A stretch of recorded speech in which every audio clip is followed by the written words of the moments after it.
Fun fact, there used to be a Sweetwater TV or radio commercial that would go, Sweetwater Sound, and I didn't buy anything fun. Hey, Joe here from Home Studio Corner. Want to shift gears a little bit today. Kind of for practical reasons, but also I think this could make for an interesting conversation. So stick with me for a second. I'm shooting this video on a Monday afternoon. I had some meetings today and didn't really say, the plan was to come back and shoot a video the end of the workday, but I didn't really speak up like, hey, I got to get out, I got to leave. The meeting was just going on, and I was too chicken to say, hey, I actually have to go because I rode with the person there and I needed to ride back to my car. Anyway, none of that matters. But the point being, my wife, Pam, who, by the way, I love my wife. The last video talked about how she kicked me out of the studio. That's just clickbait, right? I love this new space, and I think it's really great for our family. So no dissing on Pam, deal. But I was texting her because she's kind of in charge of my calendar. I need that little bit of accountability because I can make a masterful schedule on a calendar. I mean, you should see my iCal skills. Keeping that schedule is an entirely different story. I'm terrible at that part. And so I've kind of turned that over to her. Took some time to get there. And now she kind of handles my schedule. So some of that's just if there's client work or critiques to do and things like that. She'll schedule those, but also just the work that I have to do for my business or multiple different businesses and different client work and stuff that I'm doing on a consulting basis. I've just got a lot of balls in the air, so to speak, and balls. And I'm sorry, I'm not mature enough for this. So there's a lot going on, and she kind of helps run my schedule and keep me on track, and she'll hold me accountable, which is great. It sucks sometimes. So today I was about to leave, and she was saying, hey, like, over text, you got a video to do. You're not home. Get there. And I realized she's actually, my wife is great. I texted her when I was finally about to leave. It's like, okay, finally leaving. I'm going to be home about 20 minutes later hour and 20 minutes later than I originally thought. And her text back to me was, now what did we learn? And I told her two things. Open-ended meetings or agendas or days or schedules they almost never work for me. And secondly, setting clear start and end times to meetings or tasks or really anything is super important. And so I wanted to share that with you because that was kind of off the top of my head, but I realized, man, I get so many emails, and I literally, if I saved them into a folder, I would have dozens, if not hundreds, of emails or comments or questions from people saying things like, I think I had one here. Basically, here's one that someone said, how do you fit in time for music? How do you make time? How do you everybody's busy, and I admittedly have more time for music because this is part of what I do for a living. But everybody has busy lives. So how do we fit in time for music? And I want to talk about that a little bit because I think the two things I said really play into that. So the first one was open-ended calendar items, open-ended ideas, open-ended sessions, open-ended whatever. While they sound great in theory, they just don't really work. So the days of we're going to book out a studio for a month and just sit in the studio until creativity strikes and then spend as much time as we want on the songs until they're perfect and we just have the luxury of time. We just don't really have that. If you are in the minority of people who indeed has a luxury of time, has the minority of people who have the minority of people who has a lot of time on your I'm in rare form today, who have a lot of time on your hands has a lot of time on your hands, great. This doesn't really apply to you, but for the overwhelming majority of people that I know personally and all these, lots of subscribers that contact me, time is not in surplus. We all have 168 hours in a week, and I'm not going to go all cliche on you, but that's just the reality, and a lot of those hours are spoken for. So if you are waiting for, I've said this before, huge chunks of time to show up in your schedule where you can really dive in and do work on your music, it may not happen. I don't have a lot of huge chunks in my schedule, even on weekends, even on Sundays, which I really try to leave open and to give me a chance to rest. Even then, there's not huge, 8-hour blocks of time where I don't have somewhere to be.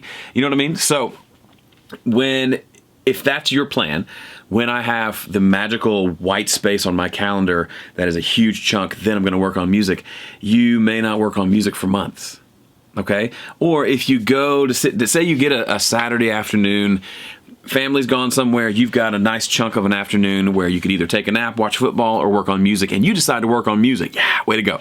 But then you decide, I'm just gonna go have fun. That's great. I don't ever want to stop anyone from just getting in the studio and having fun. But what I found is at some point it's not fun and it becomes a burden if I'm not moving towards something. If I'm not working on something in the studio that has a finish line, that has some sort of a form of being finished, that I can say, hey, listen to this thing I worked on, then it loses a lot of its fun. That's the whole reason we got all the gear, bought the guitars, learned how to play, learned how to sing, learned how to write, is because we want to have something at the end of it. It's like learning to do woodworking, but never actually making a table or a chair or this cool box that somebody gave me that's made from the fretboard of a guitar. Smells nice. I put pencil shavings in there. Anyway, if we never actually put that to use, then it's really no fun to go into the wood shop, turn on the lathe, and just spin a piece of wood and like mess with it.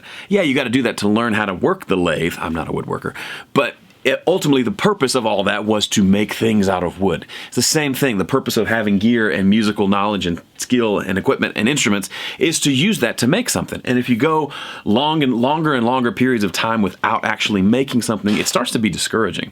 It's not because Joe Gilder said you should be making music. Please don't let me ever say that to you. Just slap me digitally. It's because that's what you really want to do. And I know that because you and I are very similar, right? So don't have some goals in mind. Try it. Just try it. I know there's a few people who are shaking their heads right now saying, shut up, Joe. Just hear me out. If I've helped you at all over the last 10 years of running Home Studio Corner, trust me, just for a minute, that if you have, let's say you see that you have a couple hours this weekend that you can work on something, give those hours a name. What are you going to have completed by the end of those hours? And you don't have to make it something stupid like I will complete an entire album in 2 hours. No. But it could be something like I will record that one guitar part that I've been thinking about that I just haven't recorded. Or I will set up the mix and get a good static mix for that one song that I've been meaning to mix. Or whatever it is. I don't care what it is. It doesn't have to be something massive. There's something really fulfilling about taking a step towards a goal. Even if it's a small step, if it's measurable and I can say 2 hours ago I was here and an hour later I'm here. The goal is way up there, but at least I'm here. And that can create this momentum thing that is really powerful. So the next time you have a few hours to work on music, you'll give yourself a little mini goal and then try to hit that. I will confess, I'm the first to confess, I'm not great at this.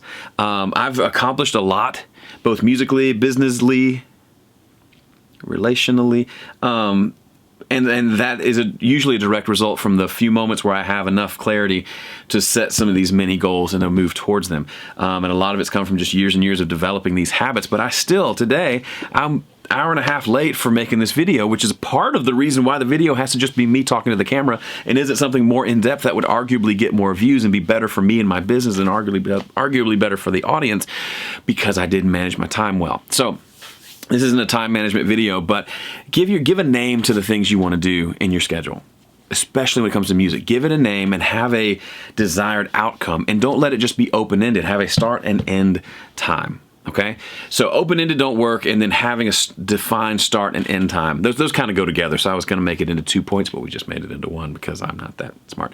But that's my advice for today. It has nothing to do with how to use EQs, nothing to do with which gear to buy, nothing to do with which chords to play.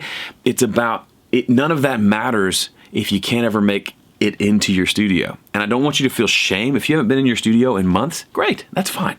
That's fine. It's like if I haven't called my grandmother in months. When I call her, she'll be delighted, right? That's a bad example, but you should call your grandmother more than every few months.